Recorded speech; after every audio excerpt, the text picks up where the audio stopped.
Hey guys, welcome back. Robocraft early access coverage. This is episode 28. I'm Enigmius, and today we've got 3 new matches for you. All of them in the pretty hate machine. Trying to do it right.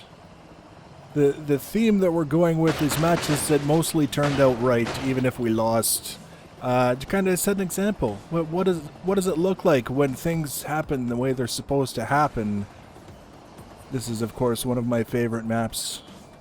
I can't imagine a vehicle that I wouldn't have fun with on this map just because it's so wide open. Now, I'm trying not to get too far ahead of myself. I'm giving away my position by lobbing the plasma off in the distance.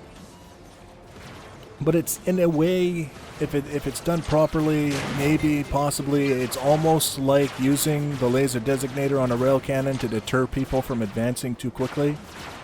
I'm going to pretend that that's the case. Now you can see we've got one guy who just went charging on ahead, and I was hanging back to wait and see what kind of support would come up along behind me, and we see they're not too bad. I understand that the tracks are slow. That's one of their balancing components. They're very, very robust. They've got a lot of armor to them. They're low profile with all that armor, and they're the slowest movement method, which is kind of a big deal. So I don't necessarily mind tracked vehicles taking a while to show up on the front lines. It makes a person wonder how to make that fit together, because there are certain weapons that lend themselves better to being on the front lines. You want to see them on the front lines as soon as possible. Typically SMGs, and to a lesser extent plasma. Plasma can do okay on the front lines as long as they're not by themselves, because the reloads. You see, if plasma versus SMG, if the SMG's on the ball, he's picked off all the plasma cannons in the first, maybe second reload. So, with the way plasma is working in tier 10, it's just not a good idea for me to go up on the front, even if my bot is a little bit on the beefy side, which sometimes it is, sometimes it just kind of falls to pieces when we get the SMGs. You'll see one a little bit later.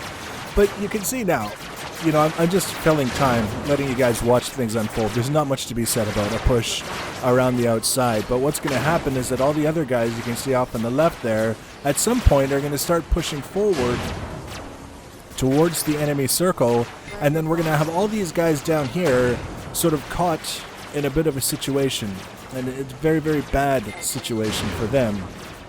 It's just a question now of kind of keeping a little bit of suppressive fire down on these guys, and, you know, let the more accurate weapons take their toll. That's what I'm realizing with plasma, is that all those times I got one shot by plasma cannons, it was lucky. It was very lucky, because I can shoot a guy and hit him with 6 projectiles and do like 2,000 damage, and then the next time I shoot him it does like 150,000. It's just luck. That's all there is to it. The thing with plasma cannons is that they're just so inaccurate, really. Like, there's no pinpoint accuracy. You can put them in a fairly small area. If you've got in mind something you're shooting at, you can hit a vehicle from a medium distance without too much difficulty. But the actual projectiles themselves, you're not putting them all, you're not shooting at weapons, you're not shooting at wheels, you're not shooting at wings, you're shooting at a vehicle, and you're hopeful to hit it, or almost better sometimes, to hit the ground near it so that the splash goes up into horrible things that they can't afford to lose. Now, I mentioned those guys way off in the distance. We're going to come join us at some point and catch these guys in a bad situation. They're just starting to show up now. I'm thinking that they've probably got a medic or 2 with them, and they're all very well healed. I think that would be the reasonable conclusion. But you can see 2 groups kind of split around the perimeter of the map and come together in the middle. And a fairly concise win. We didn't lose too many guys. The one difference I think that you would find in that example with a public group versus, say, a coordinated group, like a clan sort of situation, is either they wouldn't have split into 2 groups, they would have gone as one, and they would have pushed hard, and they would have skipped the circle altogether, like we did, and come around behind the enemy, or if they split into 2 groups, they both would have moved much faster. I don't think we would have had a cluster of vehicles kind of taking their sweet time to get around the outside you can expect more decisive action from coordinated groups. Now, this was an example of a match that just kind of happened, and I've been doing this thing lately whenever I think of it, where I don't advance ahead of my guys. And it's, from my point of view, it's not necessarily because that's the exact best way to do everything, but it's because I want to kind of observe. And because one of the things that I've been noticing, and I've talked about this before, is just how easy it is to overextend just by the timer goes up, you know, the timer expires at the beginning of the match to let you know, okay, you can move and shoot now, and you just pick a lane and go. And then you either overextend or you find yourself just sitting there in the middle of a lane wondering if anyone's coming, and if they are, when they're going to get there. You'll look at the minimap, and the minimap says, well, we don't know either. So in this case, I decided to stay back, and it actually worked out to be probably one of the best things that I could do. And all I'm really doing is, again, laying down suppressive fire, making people think twice about crawling out from behind that rock to take shots at the rest of the guys on my side, and not putting myself in a position where I'm going to be soaking a lot of hits. I found, you can see, both of my thrusters are gone. That happens a lot. When we finish the bot, someday, possibly, it won't be nearly so easy to destroy my thrusters. But in this case, I've still got guns. I've still got all of my guns. I'm in good shape for that. And we've got guys over on their circle who are now capping. So, again, someone starts capping, it means we need to pay attention, and we need to make sure that what we're doing is supporting what's happening. In this case, it's our guys who are capping. We're on the other side of the map. We're closer to our base than we are to theirs. So for the time being, while we've got kind of a dominant position here, it's not a bad idea to stick around and prevent these guys from just pushing through without resistance to counter. See, because our guys are getting interrupted over there now, but they're still capping, so we're not really too worried. There's not really any pressing urgency to drop what we're doing and head to the enemy circle. I'm content to assume that that blue dot on their circle is, you know, someone who's going to last long enough to get the job done. He's got more guys over there that aren't necessarily on the circle but are able to support the enemies that are attacking, and now they're swinging around to catch the enemy from behind.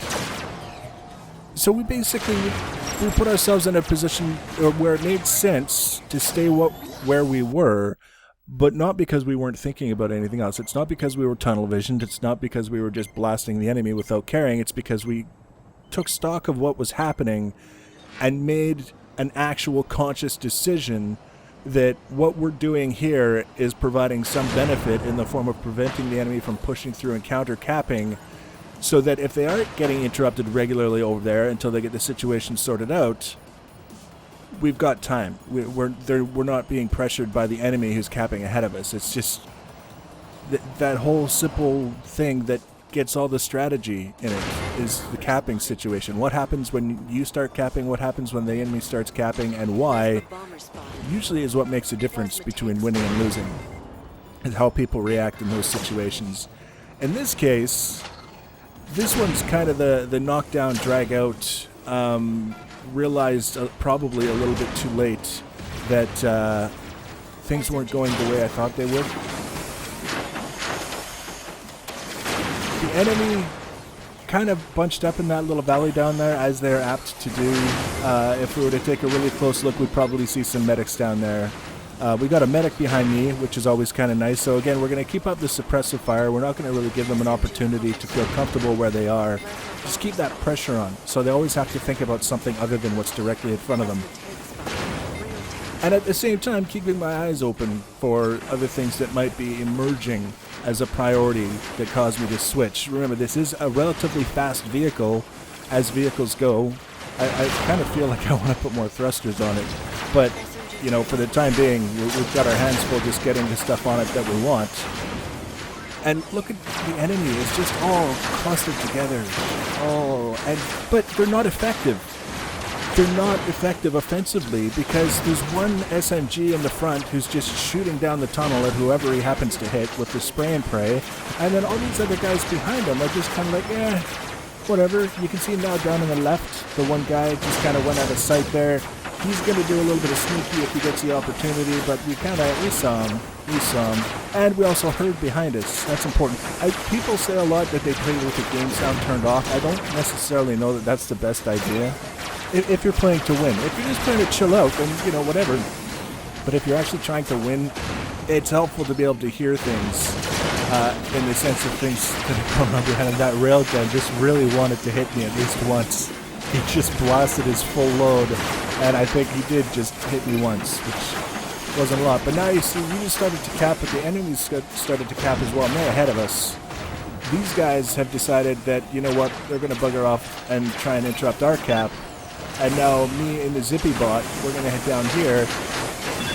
We've got another friendly plasma guy down there. He's going to help out. I think he actually gets the kill.